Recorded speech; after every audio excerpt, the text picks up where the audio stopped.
Hello and welcome to Tech Report on Sky News Business.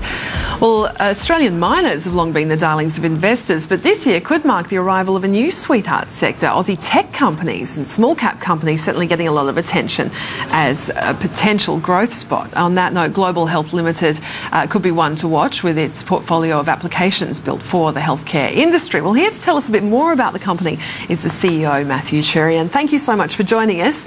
Just firstly, tell us what you offer. What does Global Health do? Thanks, Bridie. Thanks for having us on. Well, Global Health is in the business of writing software for the healthcare industry. So we just do apps for the healthcare industry. We probably had our origins about in the mid-80s in Perth, where we did a lot of fee-for-service consulting. But in the 90s, we got a bit more involved and built a bit of a niche in the hospital sector.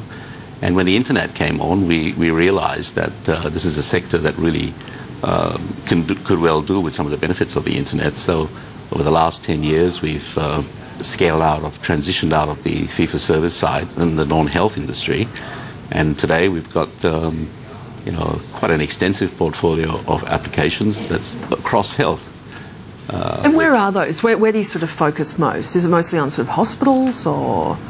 No, so we've taken the view, and the global part of our name is really about taking a holistic view of health. And so we've kind of tried to look at it from the patient's perspective, what we call the patient journey. So it's probably best explained if you think about what we go through as consumers every day. We present to the GP, and the GP might send us for some test, give us a piece of paper. The test results come back, and then we get referred to a specialist who might do more tests on us. And then we might get admitted to a hospital, and after we get discharged, yet more referrals go out to allied health people like physios and so on. So that whole patient journey in a single episode generally involves about 12 small businesses. You know, the physio, the GP, the specialist, they're all individuals.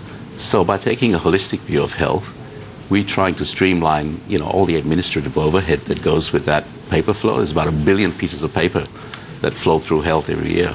So I guess, something that we do talk a lot with the rise of big data, how do you protect patient privacy, and what are the risks of losing that sort of crucial data?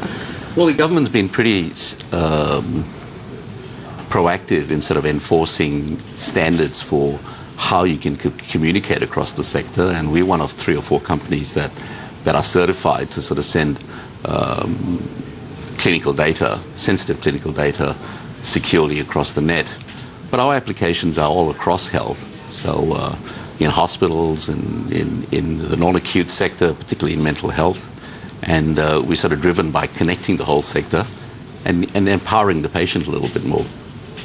I guess, too, we've been seeing the government, well, certainly through Medicare, trying to get people to sign up to e-health, as it's called, to sign up for these electronic health records. Do you need to, make sure your systems work with that, talk to that? Is that something you need to be mindful of? Or? We tend to be driven by what our customers ask us to do. And the current focus on the Medicare personal health record tends to be very much around GP systems. And we certainly are working on connecting to the government system, but we haven't had a lot of clients that really have asked for it. Yeah. And obviously in business, the people you listen to you're very much customer driven. Yeah. I guess, what are your plans for 2014 then? How are you wanting to grow the business? Where's the next sort of stage of growth coming from? Well, we had a really good year last year, and it seems that the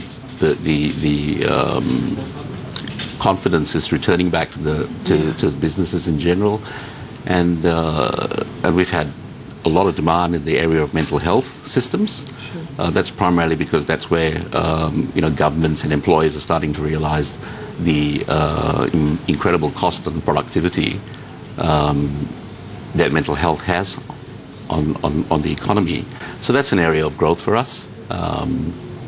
And in the coming 18 months, we're working with a couple of clients on just streamlining the patient journey. That little example that I gave you about where we're trying to sort of make the patient experience and the clinicians that are involved in your care all work a lot better together rather than the way it currently happens. There's about a 30% overhead in administrative costs in health.